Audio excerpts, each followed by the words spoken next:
Mirada económica en el aire después de días de turbulencias que tienen el color rojo de China, turbulencias que tienen un olor a petróleo, problemas en la economía mundial que también golpean a nuestra economía. Presentamos primero que todo a Nicolás Vial, que vuelve de sus vacaciones, días de asueto. Bienvenido a su casa. Yo estaba de vacaciones y se movió todo. Dólar, petróleo, cobre, China. Aquí teníamos que barrer con el plumero, todos estamos solos como digo, pero bueno, ¿Se sintió muy solo, Andrés? bastante. No, se le echó de menos. No, pero aquí está.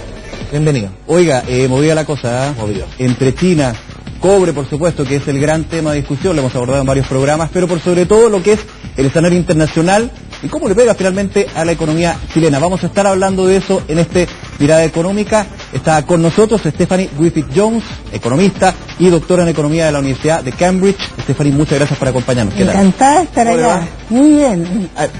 Lo decíamos en la presentación. Venimos de días, de meses en que la coyuntura está movida, no solamente en Chile, en el mundo, una inestabilidad.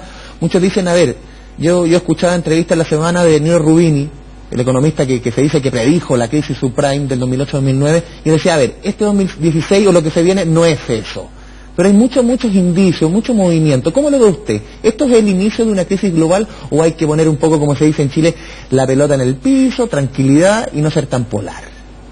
Yo creo que Rubini y también el economista jefe del Fondo Monetario Internacional, yo concuerdo mucho con ellos, que hay que tomar las cosas un poquito con calma, porque como sabemos, y como aquí ha dicho Roberto Sales, los mercados financieros son un poquito maniáticos y depresivos. Es un concepto clave para entender ese día que caen 5 y 2 días después pueden subir en las bolsas, o sea, siempre están para uno u otro lado. Exageradamente así, justamente. Boom, ¿Cómo se le explica a la gente para que no tome quizás decisiones tan apresuradas?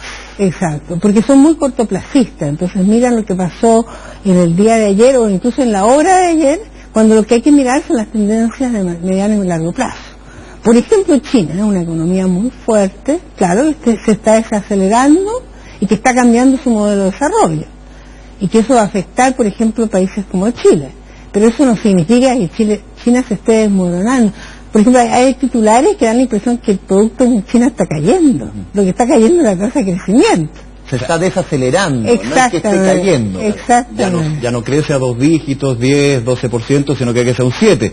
Nos encantaría tener un 7. Nos encantaría. Yo le comentaba al otro día a un periodista que el exalumno mío, que es ministro de Hacienda de Grecia, estaría feliz con el 7.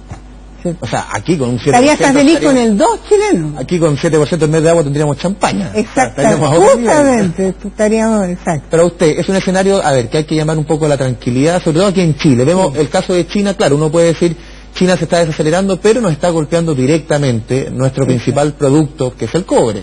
Y no se ve una salida pronta o con los precios vuelvan, uno no va a pedir que vuelva a los $4.50 que estuvo hace 4 años, pero sí que suba, que llegue a 3. ¿Cómo lo ve usted, el cobre, quizás de aquí al corto plazo? Yo creo que hay un cambio sustantivo en el ciclo, nadie sabe, pero hubo este super ciclo porque hay dos cosas. Una desaceleración del crecimiento chino y a la vez este cambio de modelo que yo mencionaba, que va a ser más intensivo en consumo y en servicios y menos intensivo en exportaciones y por lo tanto va a demandar menos commodities como el cobre.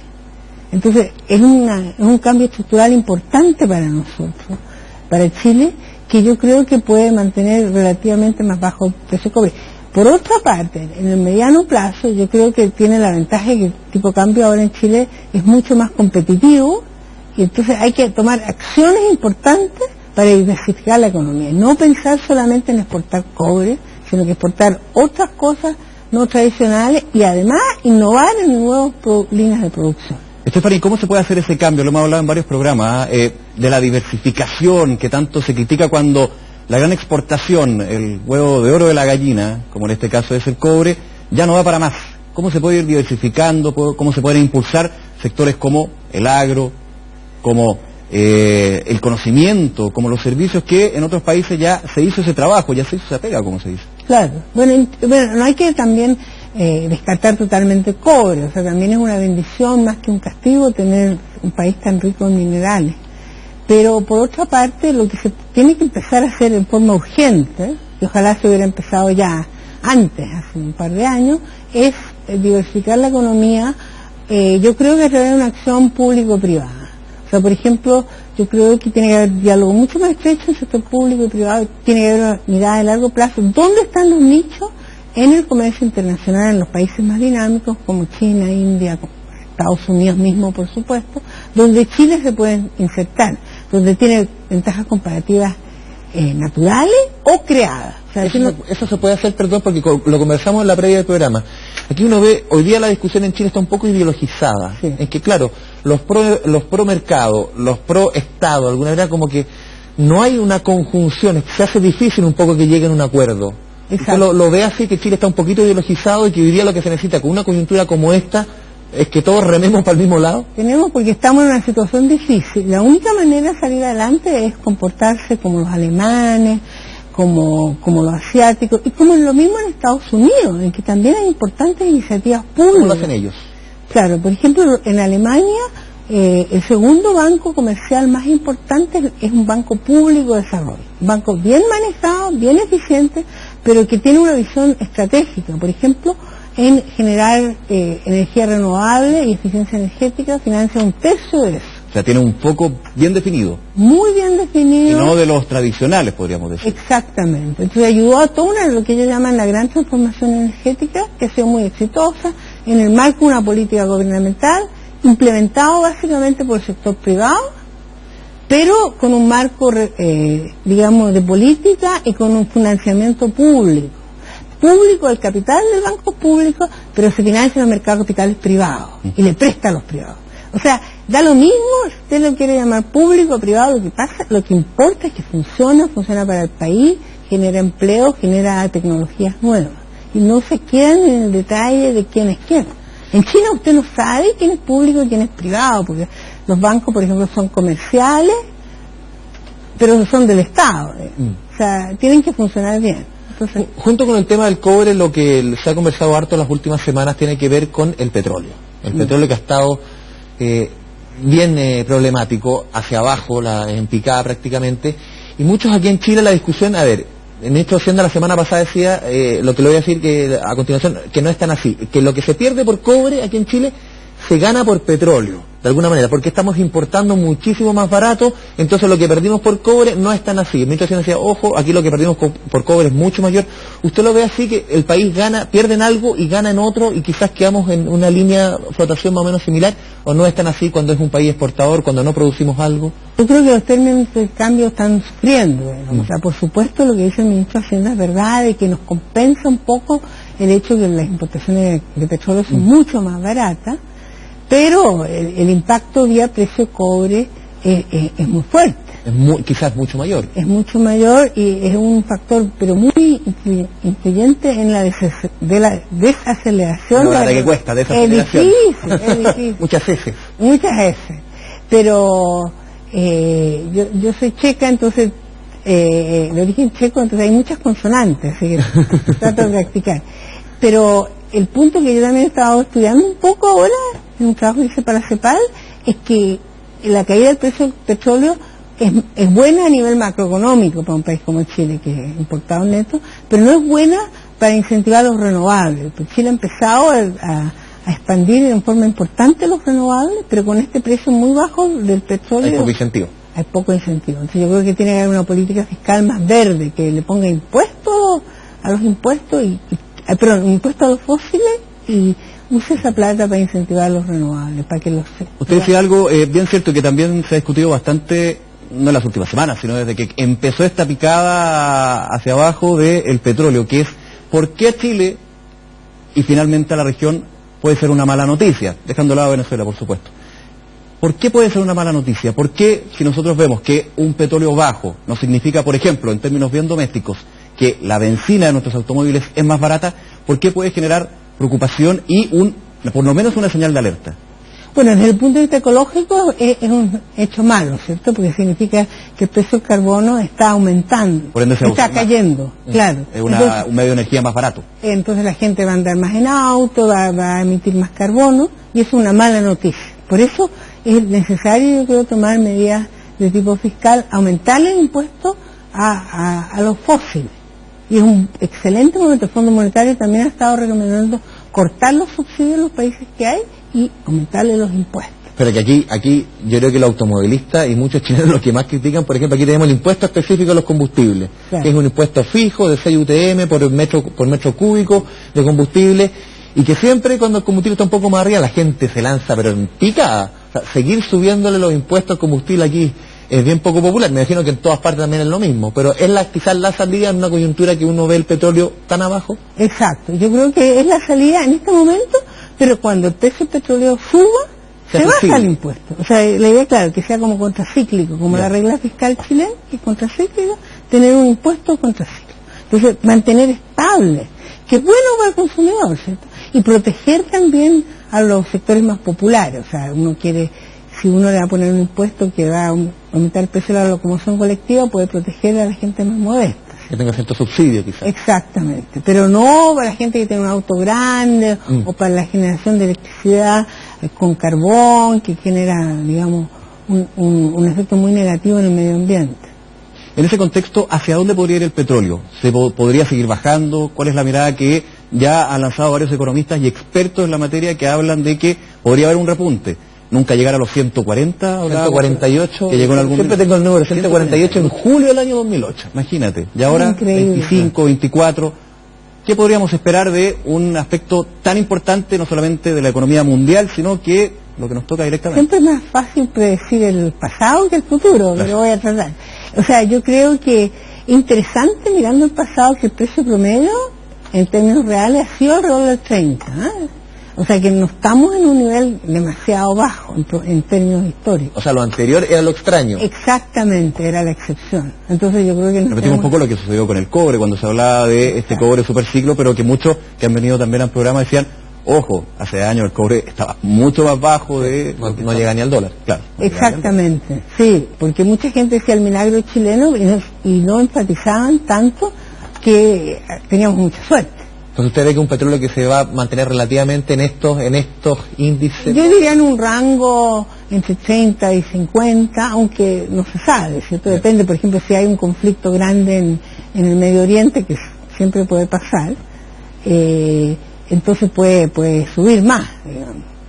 Claro, ahora hay un escenario distinto, porque por un lado se mantiene la oferta por parte de la OPEP, digamos la producción de petróleo, cuánto petróleo va a haber este año, y por otro, la llegada de Irán. Se Exactamente. eliminan las sanciones comerciales. Y entonces ya ellos entran son nuevamente al grandes mercado. productores. Entran nuevamente al mercado, o sea, más petróleo, más oferta. Y estructuralmente también la entrada de Estados Unidos como un exportador neto de petróleo es un factor muy importante, y el hecho que a Arabia Saudita no le gusta nada de esto y está tratando un poco de debilitar, por ejemplo, la producción de petróleo en Estados En Unidos. Estados Unidos es un poco más cara la producción quizás del shale oil, ¿o ¿no? Exactamente, Un el poquito shale más- oil es más caro. Es más caro, entonces lo que hacen los árabes es tirar el precio para abajo y Sobre ahogar todo un en poquito. áreas Sí. Arabia Saudita, que es hacer un hoyo en el desierto. Y ahí sale como aquí encontrar cobre en muchas Que partes. una vez lo estuviera como 5 el costo. 5 veces. No, 5 dólares. Ah, o sea- Puede haber subido un poco, pero 5 a 10. Entonces ellos pueden seguir bajando, digamos. O sea, por lo que se ve ahora...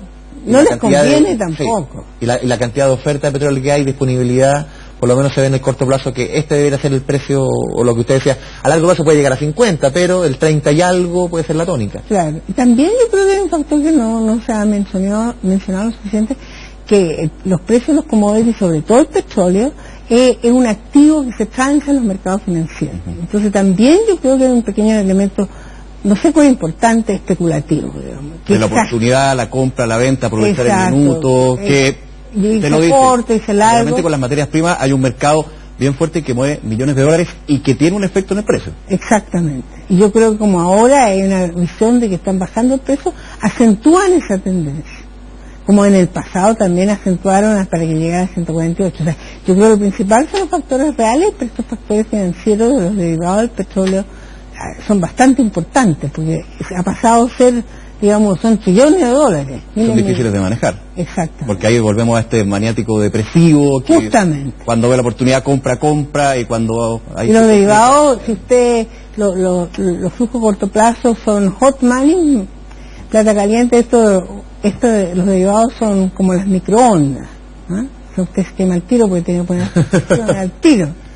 Es una buena analogía. Vamos a la primera pausa aquí en Mirada Económica. Ya analizamos el tema del cobre, ya analizamos el tema del petróleo.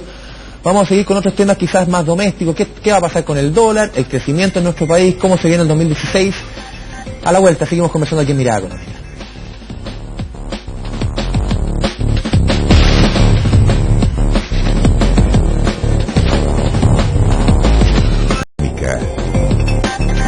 Seguimos a Mirada Económica, hablamos de petróleo, cobre, pero ¿qué pasa en Chile? Ya lo adelantamos aquí con Stephanie Griffith-Jones, doctora en Economía de Cambridge. Stephanie, usted nos adelantaba un poco la situación de Chile en términos económicos. La cosa no está para nada bien, pero ¿qué puede pasar en los próximos meses? Muchos se preguntan en la casa, ¿qué puede pasar en términos del consumo personal, de la decisión de inversión? Bueno, hay que estar atento ahí. Bueno, yo creo que la economía chilena se ha desacelerado claramente, pero no está en una situación tan mala tampoco, digamos. Entonces, todo un poco relativo. Yo creo que hay una percepción exagerada, criticar todo. Yo creo que, no creo que se vean grandes cambios. O sea, yo espero que la economía chilena se recupere algo este año, tenga una tasa de crecimiento algo superior, digamos. ¿De cuánto está? Porque aquí sale mucho, a ver, se hablaba de una predicción de 2,75, el ministro de Hacienda dijo, a ver, va a ser difícil quizás llegar a ese número, muchos están diciendo, a ver, el 2% puede ser ahí la raya al que podemos acceder quizás, un poco más abajo. ¿Cómo lo ve usted? Yo espero que esté entre el 2 y el 3. ¿Es optimista? Soy optimista, sí. A menos que haya un shock grande, o sea, si hubiera un shock grande... Un shock externo, digamos. Un shock externo, por ejemplo, mucha volatilidad en los mercados financieros. Yo creo que Chile está bastante protegido de eso, pero si la región se complica, si los mercados financieros se ponen muy nerviosos, sube el costo de la deuda, todo eso puede complicarse. Por ejemplo, el cobre volviera a bajar, son shocks grandes, digamos. Si hay algún conflicto grande y hay mucho nerviosismo internacional. También está el tema del dólar, internacionalmente, que el dólar está muy fuerte, ¿cierto? Nuestras deudas en dólares, no exportamos tanto a Estados Unidos, entonces es un poco un problema. Pero recojo lo que dice usted, estamos más expuestos a que Chile no tenga los números que quizás usted dice de 2 a 3, por un escenario externo más que interno. Yo pienso que estamos más dependientes de lo que pasa afuera, el escenario interno está relativamente, no sé, statu quo, pero más tranquilo. Está más tranquilo, claro. Hay problemas, pero también... Hay cosas políticas, discusiones, reformas que en el mediano plazo, pues, ojalá que den un buen fruto. Y que hoy día claramente no lo están haciendo. No, porque hay mucha incertidumbre, pero yo creo que si las reformas al final se hacen bien, pueden ser hasta de interés del empresariado, ¿cierto? Tener trabajadores más contentos. ¿No se han hecho bien? No, yo creo que son complejas, digamos. Cualquier cambio grande es complejo y tal vez se hayan hecho tal vez en forma más gradual, pero yo creo que son buenas reformas. Yo le daría esta dimensión de crecimiento, o sea, esta perspectiva de cómo hacemos la reforma. Por ejemplo, tomemos un ejemplo de la reforma laboral, para mejorar el diálogo entre trabajadores y empresarios, para aumentar la productividad, para mejorar la innovación. Porque muchos critican más que la reforma en sí, más que la reforma es la forma que se hace la reforma. Claro, y se critica también el discurso que muchos apuntan a que la reforma no debe estar ligada al crecimiento, que finalmente ha sido un punto. Todos dicen que el crecimiento está bien, pero cuando el crecimiento, por ejemplo, va en contra de la igualdad, ahí ya la cosa cambia. Claro, que había una perspectiva que el crecimiento se da por... Añadido, o sea, ya resultó el crecimiento, pero ahora estamos en un nuevo contexto, ¿cierto? Que tenemos que recuperar el crecimiento. Yo creo que en ese sentido hay que pensar las reformas, cómo deben hacerse, más para que favorezcan el desarrollo. Por ejemplo, o también si usted piensa en la educación, que si en Asia, Corea del Sur, estos países que han sido tan exitosos, siempre han pensado reformar la educación, incluso reformas radicales, como la reforma agraria, de una manera para fomentar el desarrollo. Y creo que esa perspectiva y la manera en que trabajan juntos sector público y sector privado, la oposición y el gobierno, tienen que ser una prioridad. No la pelea chica, sino que cómo colaboramos mejor para lograr el objetivo, dado sobre todo que estamos en esta situación más difícil. ¿Le ha faltado, cree usted, experiencia al sector público-privado para llegar a esa unión, a ese trabajo en conjunto? Yo creo que tiene que mejorar. Yo creo que ese diálogo tiene que mejorar y es posible que lo sea, porque en otros países lo están haciendo, entonces si nosotros no lo hacemos así, nos vamos a quedar atrás. Incluso en Estados Unidos, que es un país como que es la cuna del libre mercado, el gobierno siempre ha jugado un rol muy positivo, por ejemplo, todas estas cosas, los teléfonos, el Google, ha jugado un rol muy activo el gobierno, ha subsidiado el sector privado, ha puesto la innovación inicial y trabaja junto con el sector privado, lo apoya. Usted mencionó al paso el tema del dólar, que muchos aquí lo miran, lo ven ya a los 730, 725, se ha mantenido las últimas semanas. No solamente porque estamos en épocas de vacaciones, que mucha gente está apuntando a viajar hacia afuera, a viajar y se pagan dólares. También afecta el costo de la vida en nuestro país. Claro. Muchas cosas que son importadas, el costo de la energía, el costo de los combustibles, y así una seguidilla de cuestiones que van relacionadas con el dólar. ¿Usted cómo ve el dólar no solamente a nivel global, en nuestro país? Debería mantenerse, muchos dicen, 3-4 años sobre los 6,80. Las expectativas son que se va a quedar arriba un buen rato. ¿Cómo lo ve usted? Bueno, la gente siempre se queja, los economistas, los empresarios, todos nos quejamos. Por A o por B. Porque antes nos quejábamos que el dólar, claro, que era muy poco competitivo, que era difícil exportar, andaban todos los salmoneros llorando. Aquí lo del agro, aquí el paño del aire llama era eterno. Exactamente, pues ahora están contentos. También la parte, claro, los turistas chilenos tienen que pagar más este extranjero. Yo acabo de volver de Viña, está lleno de argentinos, dicen, escucha, que... Ahí es más barato. Claro. Exactamente. ¿Cómo es el precio del dólar? ¿Debería mantenerse arriba un buen rato en nuestro país? Bueno, si queremos, pues depende mucho de factores externos. O sea, yo creo que se puede intervenir y se debe intervenir, pero no... ¿Se debe intervenir? Si es necesario, no, pero no en este momento. Ya. Yo creo que se debería intervenir. ¿Cómo? No. ¿No es tiempo aún de una intervención? Yo creo que no. Yo pienso que no. Y porque es un buen momento para fomentar las exportaciones no tradicionales, digamos, incluso la producción para el mercado interno. Pero es útil una intervención, se lo pregunto porque hace un tiempo, yo recuerdo cuando estaba José Gregorio y veíamos en el Banco Central, veíamos un dólar que estaba en 4 y algo, 4.50, se intervino, pero al final, a la larga, en los meses, volvía a lo mismo. Quizás las intervenciones no son tan efectivas como eran antaño. Es muy difícil, es muy difícil la intervención, pero es bueno, yo creo, orientar un poquito a los mercados. Yo creo que es bueno, pues, señales, porque incluso en esa época de las intervenciones de Gregorio, tal vez hubiera sido peor si no hubiera intervenido. Es decir, quizás este dólar no es tan conveniente. Exactamente, o sea, para que no sea lo que se dice en inglés one way bet. O sea, Llega más a la intervención verbal conocida, que es cuando También. el Banco Central dice estamos preocupados por el Exacto. dólar, puede generar más inflación. Ya eso tiene un efecto en los mercados, puede durar un día, 2 días, pero por lo menos se deja el punto de que el Banco Central está atento. Y yo creo que no hay tanto problema todavía con la inflación, porque como la economía no está creciendo tanto, la inflación no es muy alta, o sea, los precios del petróleo, las importaciones de petróleo están cayendo igual, así que no hay una preocupación tan grande en este momento. Obviamente si hubiera una evaluación muy fuerte, pero en este momento yo creo que es bueno, pero debería ir combinado más con una política de largo plazo de apoyo, por ejemplo, a las nuevas inversiones. O sea, decirle, usted ahora tiene un tipo de cambio súper competitivo, ¿por qué no invierte? Invierte en sectores nuevos. Y darles incentivos, ayudarlos, apoyarlos, porque este es el momento, ¿cierto? Le pregunto por otra cuestión doméstica, quizás muy doméstica, tiene que ver con el empleo. Ya. El empleo en nuestro país, se entregaron cifras durante la semana que tiene que ver con el desempleo en el Gran Santiago, que bajó, el desempleo en el país está en 6,1, nos da la sensación de que el desempleo, por lo menos el número, de cuenta de una desaceleración. ¿Cómo lo ve usted? Porque se mantiene resiliente y uno dice hasta cuándo se va a mantener abajo. ¿Cómo ve usted el empleo en nuestro país, que se mantiene ahí firme? Eso es una cosa muy positiva, ¿cierto? Es lo que más le importa a la gente, que tenga trabajo. Y creo que es muy positivo. Hay otra economía que ha pasado en Gran Bretaña, donde yo vivo parte del tiempo, también el desempleo no aumentó cuando el crecimiento se desaceleró, en otras ha aumentado mucho. Pero yo creo que es una buena señal. ¿Qué se conjuga ahí para que quizás pase eso? Pues, lo que hay que mirar también es la productividad, ¿por Ya. cierto? Que puede que sea que la productividad crezca menos, que tampoco es bueno, pero... Tienen que ir de la mano de alguna manera. Claro. El empleo con... Yo creo que también puede reflejar un poco confianza empresarial de que la economía va a ser a futuro más dinámica. Aquí la confianza, no digamos que está muy arriba Pero- la confianza pero lo que empresarial, muestra- hacia y desde los empresarios. Pero sí, si ellos estarían tan desconfiados, estarían despidiendo gente. No lo están haciendo. Pero, ¿sabe? Entonces eso es yo creo que es una buena señal, digamos. Pero también la Porque cifra- para ellos también, en el largo plazo, si usted despide gente y después tiene que recontratar, tiene que entrenar a la gente nueva, entonces hay un costo, ¿cierto?